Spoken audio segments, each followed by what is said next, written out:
கார்த்திக் மறுபடியும் எனக்கு கம்பெனியோட மொத்த பொறுப்பும் தான் வேணும். அதாவது கம்பெனியே என் பேர்ல இருக்கணும் அப்படின்ற மாரி சொல்லும்போது, இந்த இடத்துல நம்ம கௌதம்க்கு என்ன பண்றது? ஏது பண்றதுன்னு புரியல. அது மட்டும் இல்லாம "சானு இதுக்கு மேல நீ ஒரு வார்த்தை பேசாத. இந்த பொறுப்ப பிரிச்சு குடுக்குறேன் அப்படின்லாம் நீ பேசிட்டு இருக்காத." கார்த்திக் ஒரு முடிவோட தான் இருக்கான். இன்னைக்கே இந்த முடிவு தெரிஞ்சாகணும்னு சொன்னேன்ல.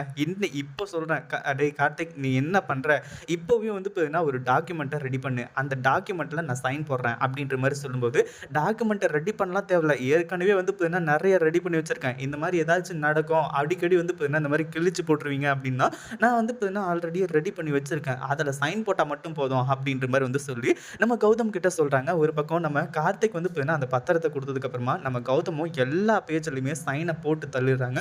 அதுக்கப்புறம் தான் வந்து பார்த்தீங்கன்னா, இங்க நம்ம கார்த்திக் இருந்துட்டு, "அண்ணே நான் உங்கள தப்பா நெனச்சுட்டேன். என்ன மன்னிச்சுருங்கண்ணே" அப்டின்னு சொல்லிட்டு வந்து சொல்லி, இப்போ நம்ம கார்த்திக் கௌதம கட்டிப்புடிச்சு ரொம்பவே வந்து பார்த்தீங்கன்னா, கதறி எழ ஆரம்பிச்சுறாங்க. "டேய் கார்த்திக் என்னடா பண்ணிட்டு இருக்க? அதான் நீ கேட்டத குடுத்துட்டேன்ல. அப்புறம் எதுக்காகடா வந்து பார்த்தீங்கன்னா, நீ இப்படி பண்ணிட்டு இருக்க?" அப்படின்ற மாரி கேட்கும்போது, "உங்கள நான் ரொம்ப தப்பா நெனச்சுட்டேனே. இந்த சொத்தெல்லாம் வந்து பார்த்தீங்கன்னா எனக்கு வேணாம். இந்த கம்பெனியும் எனக்கு வேணாம்." அப்படின்ற மாரி கார்த்திக்கே சொல்றாரு. இந்த வீடியோ புடிச்சிருந்தா லைக் பண்ணுங்க.